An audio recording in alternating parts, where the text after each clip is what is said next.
Everyone, आज अभी बहुत ही इंपॉर्टेंट टॉपिक पे बात कर रहे हैं क्योंकि अभी जस्ट मैंने लाइव क्लास लिया है और अचानक से वो फिर मुझे याद आ गया तो सोचा आपके साथ शेयर कर लेता हूं। देखिए, बहुत अहम है कि अगर आपको सफल होना है तो अपनी कमियों को स्वीकारना पड़ेगा। कमी को एक्सेप्ट नहीं करेंगे तो सफलता दूर जाएगी। सीखने में शर्माओगे, सफलता दूर हो जाएगी। अब कहेंगे कैसे? अब देखना कि अक्सर लोग अपनी कमी को अपने दोस्तों के साथ, अपने सीनियर के साथ, अपने टीचर के साथ खुद को भी ये यकीन दिला देते हैं कि हमारे अंदर हमको सब आता है। उनको लगता है कि अगर हम ये बोले तो मेरी बेइज्जती हो जाएगी। हम ये तैयारी कर रहे हैं और हमको कोई कह दे कि ये चीज नहीं आता है, या हम कहें ये नहीं आता, सामने वाला अगर ये कह दे अरे तुमको ये भी नहीं आता, ये तो बड़ा ही आसान है। ठीक है, आसान है, हमको नहीं आता है, क्या दिक्कत है, सीख लेंगे। लेकिन ये एक्सेप्ट करोगे तब तो। ये एक्सेप्ट नहीं करने के कारण पता है क्या होता है? इसके नहीं करने के कारण क्या होता है? आप चीजों से भागने लगते हैं। आपको लगता है कि वो जानेगा तो बेइज्जती, ये जानेगा तो बेइज्जती, और फाइनली हो ही जाती है सबके सामने एग्जामिनेशन के अंदर। आप क्या छुपा लोगे? पेपर में जब लिखने जाएंगे तो नहीं हो पाएगा ना।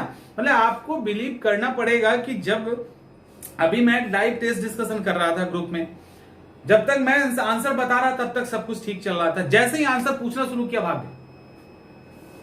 अभी लगातार 2-3 दिनों से लगातार मेंस का लाइव टेस्ट चल रहा है। ऐसे लगातार एक सर टेस्ट लीजिए और खूब आंसर लिख के लोग दे रहे हैं, एकदम बड़े बड़े 30-30 पेज में आंसर। लेकिन लाइव टेस्ट जब लेना शुरू किया तो भाग गए। 2-3 स्टूडेंट, 4 स्टूडेंट ही टिक पाया, बाकी सब फरार। क्यों? क्योंकि लाइव टेस्ट में कमी भी बतानी पड़ती है। तो ये, और अगर आप अपनी कमियों को आगे रख के उसको दूर करने की कोशिश नहीं करेंगे तो यकीन रखिए कोई दूर नहीं कर सकता उसको। ये बहुत बड़ी डिमेरिट पाई जाती है अक्सर अनसक्सेस स्टूडेंट्स के बीच में। माने सीधे सीधे ना कहते हैं, वो कहते हैं ना आम भाषा में गिल जाना। माने सीधे सीधे ना एक्सेप्ट ही नहीं करते कि हमको ये चीज नहीं आती है। अरे एक बार करो तो, एक बार खुद से खुद की बेइज्जती कर लीजिए अगर आपको लगता है। जबकि ऐसा कुछ नहीं होता है। सीखने का कोई उम्र नहीं होता। हो सकता है किताब का कोई बहुत आसान पार्ट हमें नहीं आता हो, ये संभव है, हमारा ध्यान नहीं गया हो। आप बता दोगे, क्या दिक्कत है इसमें? क्लास के दौरान कई सिलेक्टेड स्टूडेंट, अब सिलेक्शन तो जरूरी नहीं कि प्रॉपर हो जाता है, वो भी क्लास करते रहते हैं। 2 बार 4 बार अगर गलत आंसर उनका आ गया, उसके बाद से बंद कमेंट करना, सारे क्लास रिकॉर्डेड फॉर्म में देखना है। ये सब करके कोई फायदा नहीं है, कोई फायदा नहीं है। क्योंकि अगर आप में कमी है, उसको निकाल के दूर नहीं करेंगे तो पूरी दुनिया रिजल्ट के दिन देखेगी। उसके बाद तो वही वो लोग बोलेंगे कि नहीं आता है, तभी तो नहीं पढ़ पाए। इससे बेहतर है कि कमी को एक्सेप्ट कीजिए। और कोई भी बुराई नहीं है, हमें नहीं आता है खुल के बोलिए। हाँ, हम सीख लेंगे, ये जज्बा अंदर होना चाहिए। आज नहीं आता है, कल सीखेंगे, क्या दिक्कत है? सीखना एक प्रोसेस है, वो चलेगा। जब तक हम सफल नहीं होंगे वो चलता रहेगा। लेकिन उसके लिए एक्सेप्ट करना पड़ेगा ना। उसके लिए अपनी कमी को बाहर निकालनी पड़ेगी, लोगों से बताना होगा। नहीं भी है तब भी बताओ। मैं तो 50 कमी अपना बता देता हूं सामने वाले को। सामने बता रहे ऐसा है क्या? हम बोले हाँ, हम ऐसे ही हैं।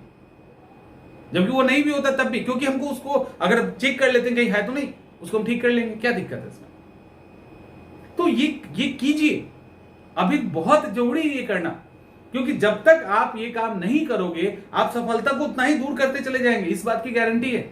लेकिन इसको जैसे ही आप कवर करोगे, वो सारी कमियां अचानक से पूरी हो जाएगी और आपको पता भी नहीं चलेगा।